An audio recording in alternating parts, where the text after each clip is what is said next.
श्री गणेशाय नमः. ओम सरस्वते नमः. ओम गोपालकृष्णाय नमः.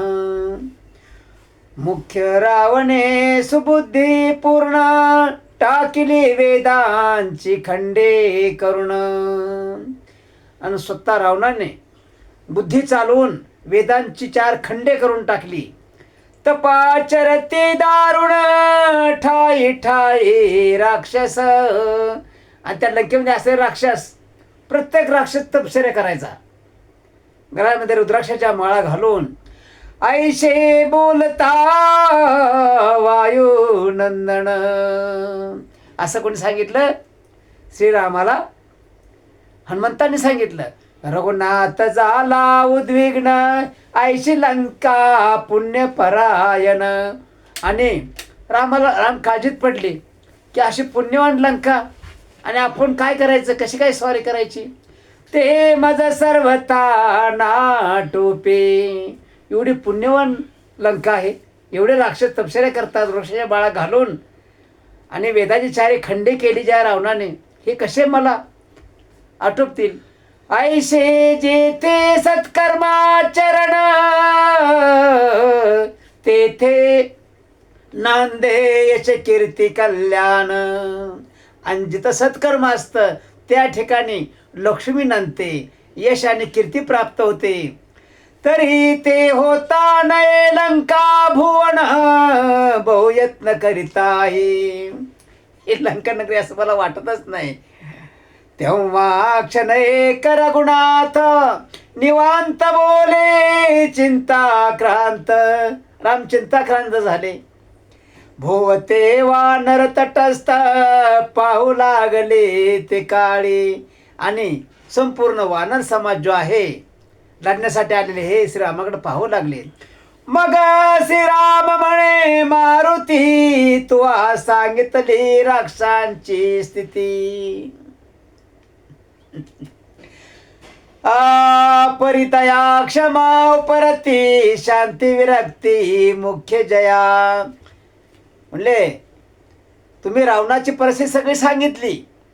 ते तपश्चर्या करतात, रोषामाळा घालतात, पुण्य आहे त्या ठिकाणी, आणि अशा ठिकाणी जाऊन आपण कसं काय युद्ध करायचं. परंतु दया आणि क्षमा आणि शांती ही माणसाजवळ पाहिजे भक्ती बरोबर. आणि ती जर नसेल तर भक्तीचा काय उपयोग होत नाही. शौचानी धर्मदान सुर करती की अनुदिन. बघा, शौचाला गेलं, लघवीला गेलं तर हातपाय धुतल्याशिवाय घरामध्ये प्रवेश करायचा नसतो. किंवा कोणत्याही वस्तू हात लावायचा नसतो, असं शास्त्र आहे. आणि हे तर त्यांना माहीत नाही. सीता संताप हरण काय वचन बोलिला. आता राम काय बोलतात? क्षमा दया शुद्ध अंतर शौचदान धर्म पवित्र. क्षमा दया अंतकरण शुद्ध पाहिजे, आणि शौचाला गेलं तर ते पाळलं पाहिजे, हातपाय तोंड धुतलं पाहिजे, लगे धुतलं पाहिजे, तर तो माणूस पवित्र. तर त्या भक्तीचा विजय होत नाही, तर होत नाही. हे लंके माझी अणुमात्र सर्वताही नशेची. आणि लंकेमध्ये असं काही नाही. परमाधर्मी निर्दय असुर. असुर कसे आहेत? अधर्मी असून निर्दयी स्वरूपाचे आहेत. कापट्यचर्या तपक्रूर अत्यंत खळ दुराचार. तपश्चर्या भरपूर करतात, पण ते कसे क्रूर आहेत आणि कपटी मनाचे आहेत. मध्यप्राशका उन्मंत ते. कसे म्हणजे दारू वगैरे पिणारी माणसं आहेत, ही मद्य पिणारी माणसं आहेत. मारुतीचे वचन ऐकूनी हास्यमुख हो याचाच पाणी. आणि मारुतीचं वचन ऐकून राम हसले. तरी ते लंका घेईन क्षणी पाप खाणी वस्ती जेथे. आणि मग रामाने सांगितलं एका क्षणात लंका आपण घेऊ ताब्यामध्ये. हो, अंतरी दया क्षमा नाही मग व्रते तपे जाळीशी काही. अंतर शुद्ध नाही, मनामध्ये दया माया क्षमा शांती नाही, तर त्या तपाचा काय उपयोग आहे. तो जरी पडला शास्त्रे साही, व्यर्थ काय ते वटवट. माणूस महाज्ञान आहे, पण सगळ्याच गोष्टी त्यानं मनामध्ये ठेवल्यात, काहीच पाळत नाही.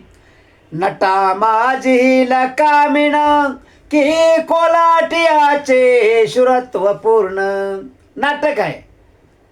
ओ पुढं पती म्हणून येतोय, पण त्याच्या पाठीमागं असणारे कोण आहे? नाच काम करणारे आहे, कोलाटीन आहे. की भ्रष्टाचे तत्वज्ञान, की शांतीपूर्ण सर्पाची. भक्त आहे, ज्ञानी आहे, पण नाक दिसायला सुंदर, 10 चाकळा असतो, फणेगाड नसतो, शांत असतो, पण त्याजवळ गेल्यावर तो डंक मारल्याशिवाय राहणार नाही. की विधवेचे नव यौवन, स्त्री विधवा आहे आणि तरुण आहे. की ग्रामातील लारींचे जीवन, गावातले माणसं आहेत. की अनामिकाचे रस्य सदन, की मुखमंडन वेशेचे. दिसायला सुंदर आहे, चंद्राला लाजवणार आहे, मग तिच्याकडे बघताना जाणार आहे का? का तर तिला आधार नाही. की गर्भांधाचे विशाळ नयन, मग जन्माला आल्याबरोबर त्याचे डोळे टळटळीत मोठे दिसत आहेत आणि निळसर रंगाचे दिसत आहेत. की बधिराचे शोभायमान कर्ण, बहिरा आहे, त्याचे कान सुंदर आहेत, काय उपयोग आहे? की अजा कंठीचे स्तन, की आचरण जाराचे. अजाकंठीचे स्तन,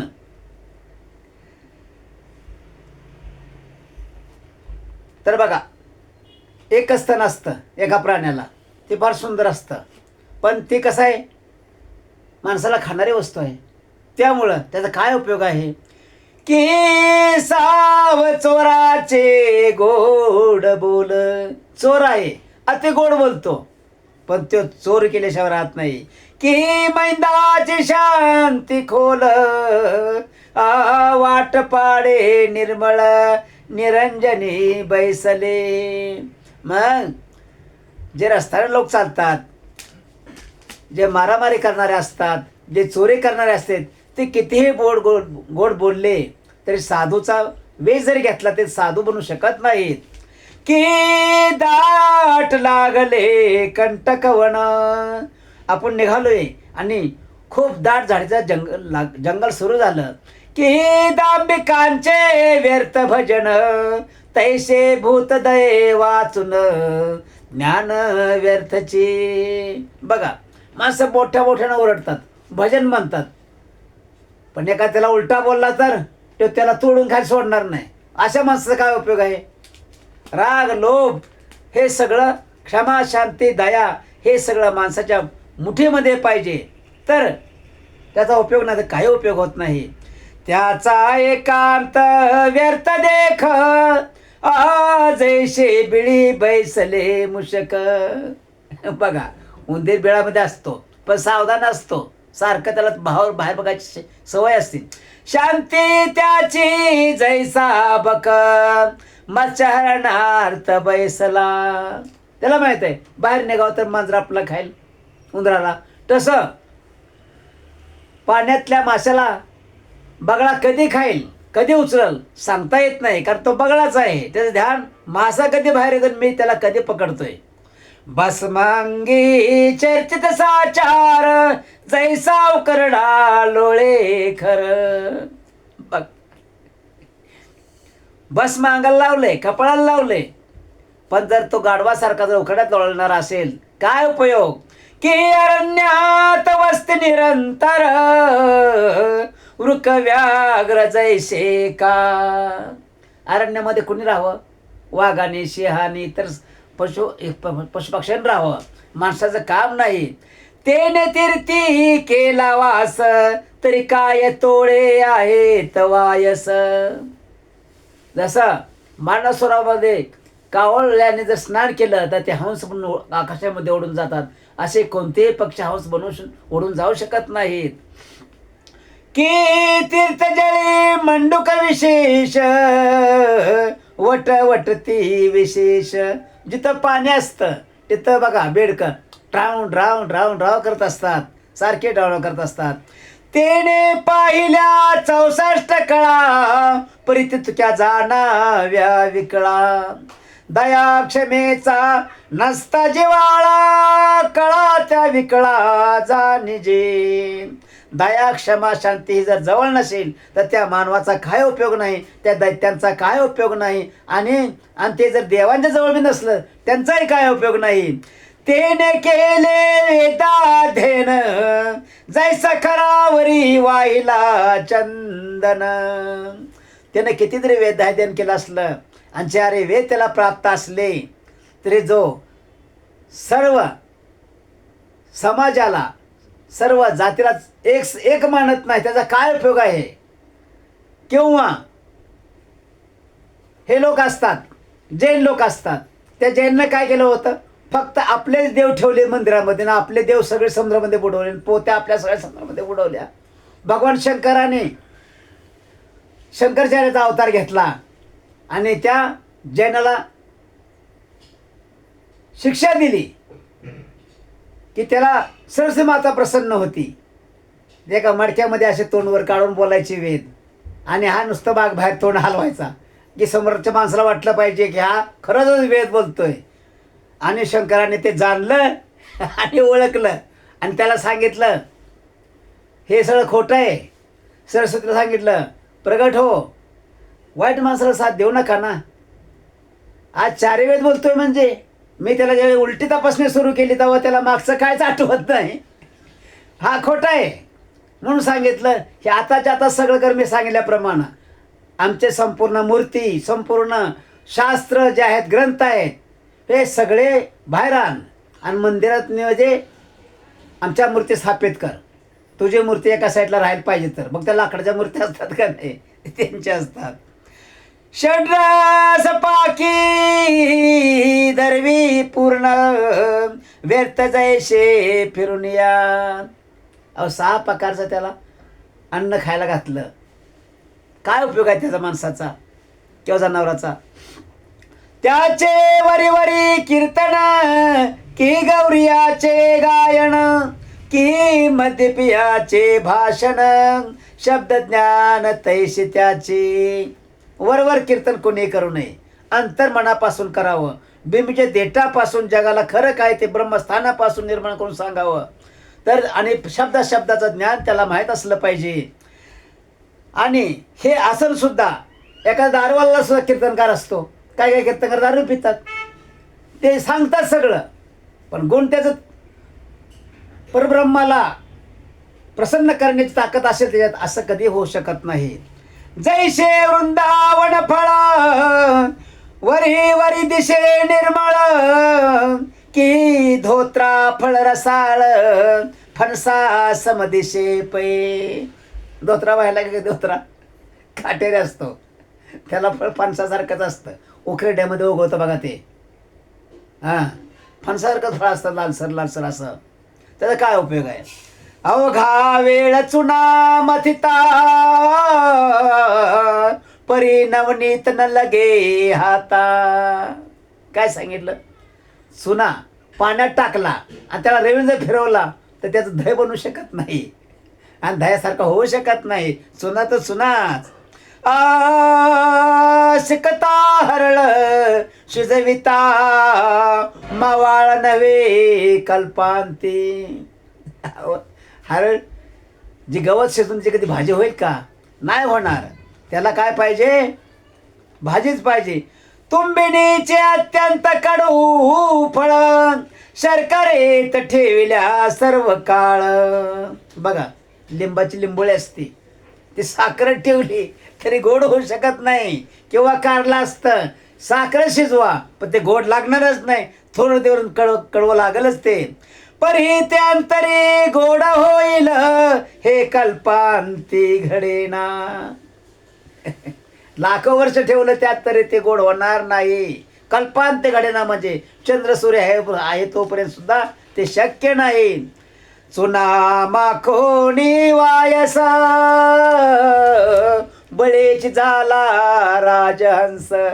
कावळ्याला चुना जर लावला सगळ्या अंगाला तर तो राजहंसारखा दिसणार नाही, कारण राजहंसाचे पंख वेगळे असतात. त्याचे शरीर लांबलचक असतं. हो, चोच लांब असते. बळीची झाला राजहंस, परी जाय विष्टा शोधावयास, व्यर्थ वेश कासया. राजहंस कुठं मोते खायलाच जाणार, पण कावळ्याला जरी पांढरा चुना लावला तरी तो काय मांस खायलाच जाणार, तो दुसरीकडे जाऊ शकत नाही. या लागी ऐक हनुमंता, दया क्षमा हृदयी नसता, जप तप ध्यान तत्वता, व्यर्थ गेले निर्धार. काय उपयोग नाही. रात्रंदिवस तुम्ही जरी बसला ध्यान देवाचं करीत आणि मनात तुमच्या जर कुणाविषयी कडवटपण असेल, वाईट भावना असेल, तर त्याचा पुण्य लाभत नाही. तरी जे लंकावास्यासुर करी नावघ्यांचा सहार, जेवढे लंकेत आहेत तेवढ्याचा मी सहार करीन आता. ऐकता आनंदले वानर, देते भुहाकार एकदाची. आणि असं म्हटल्याबरोबर प्रभू रामचंद्र जे वानर सेना होते ते मोठमोठ्याने जय जयकार करू लागले रामाचा.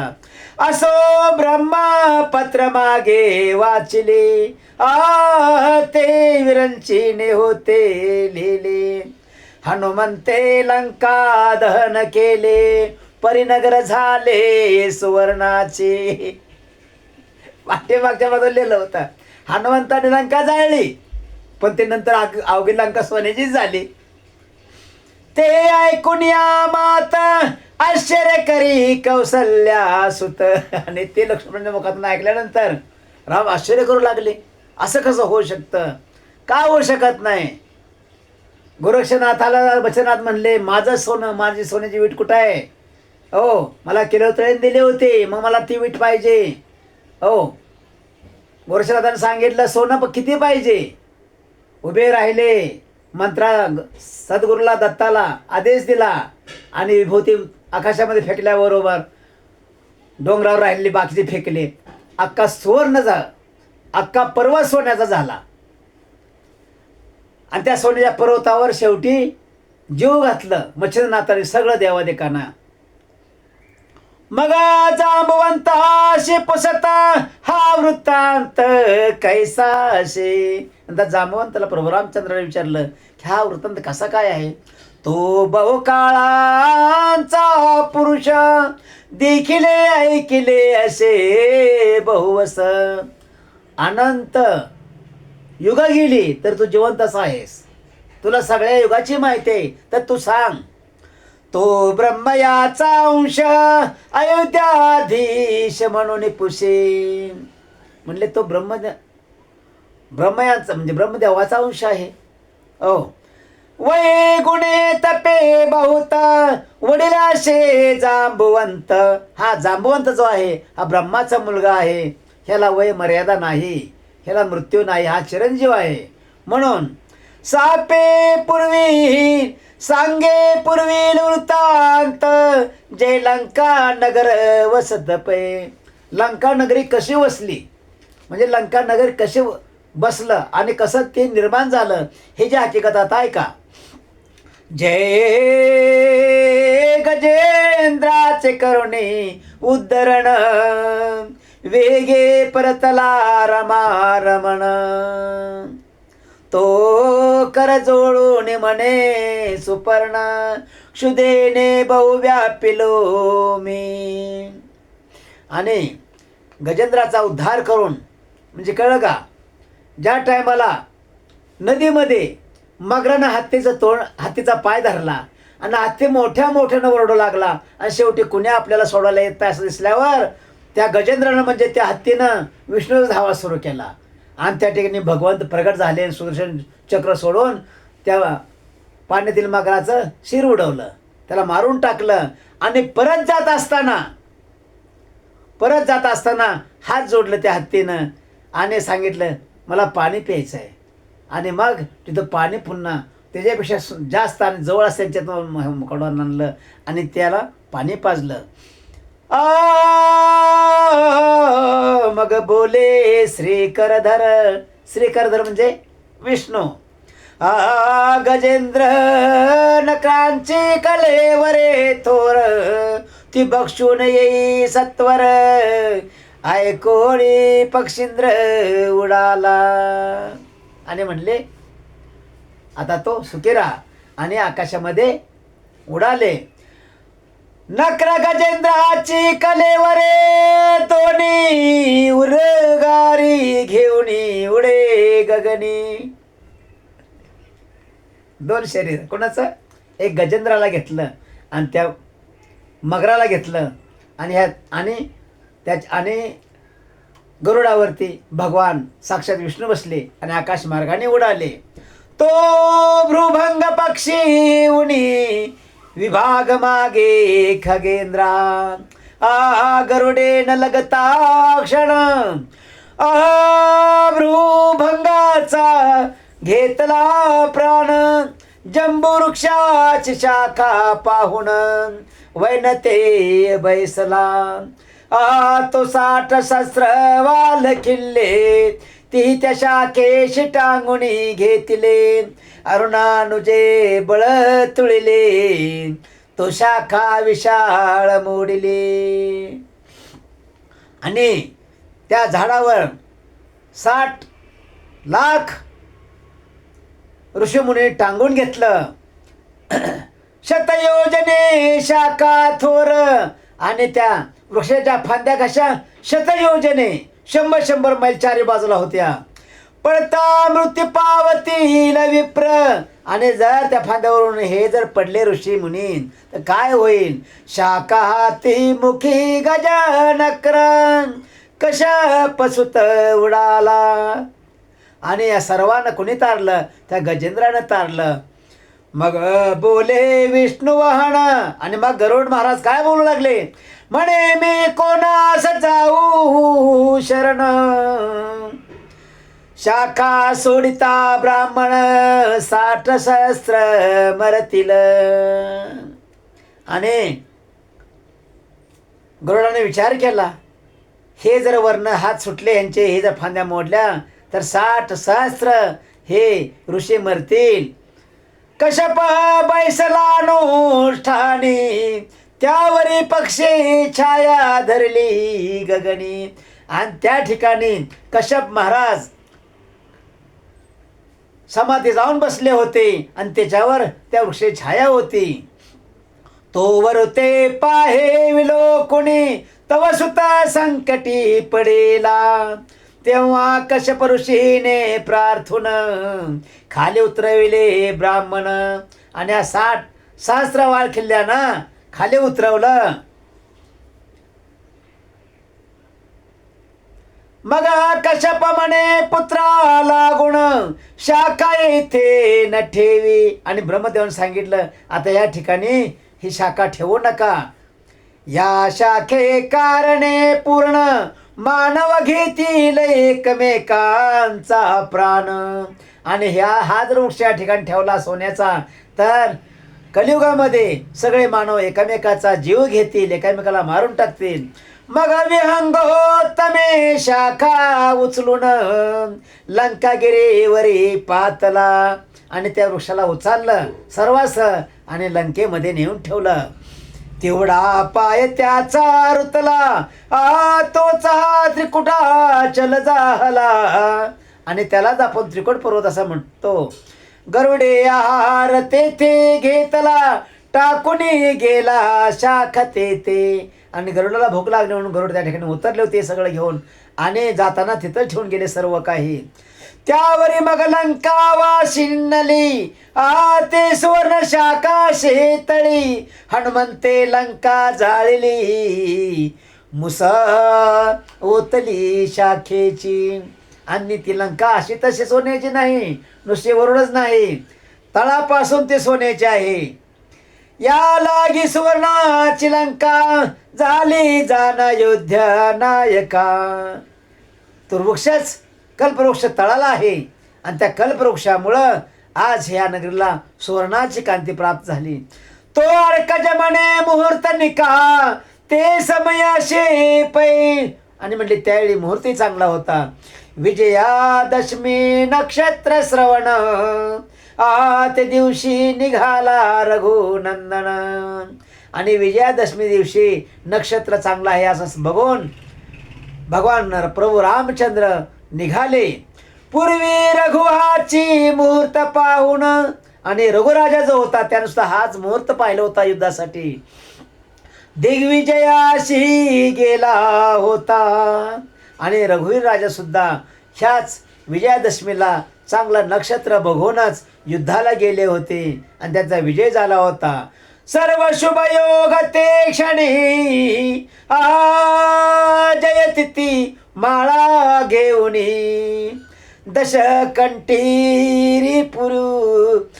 दशकंठी पुचे चरणी मिठी घाली ते धवा. सायक सुग्रीव किष्किंदेश्वर. सायाला कोण होतं? सुग्रीव आणि किष्किंदर संपूर्ण वानरसेना होती. उठले 18,000 पद्मे वानर. उठले 18 पद्मे वानर. मग त्याची गणती नाही. 18,000 नाही, त्याची गणतीच नाही होऊ शकत, इतके वानर उठले. 72 कोटी रीसवीर. 72 कोटी नुसते रीस होते. त्यांचा नृपवर जांबुवंत. ही सर्व जांबुवंताची सेना होती. 56 कोटी गोलांगुळ. बुवाकार देते कची वेळ. दणानिले उर्वी मंडळ. धाके निराळ कापसे. आणि वानराने आणि त्या गोलांगुळाने एकच भुभुंकार केला आणि सगळं त्रिभुवन हालू डळमळू लागलं. का द्रवेय कुलभूषण. तेव्हा सरसावीत खालती ग्रीवा. आणि आकाशातील पक्षापक्षी खाली पाहू लागले. यज्ञवरा हे कुमर. देवांतक नरांतक महोदर. धुम्राक्ष वज्र दंष्ट्री असुर. म्हणती नरवानर मने जिंको.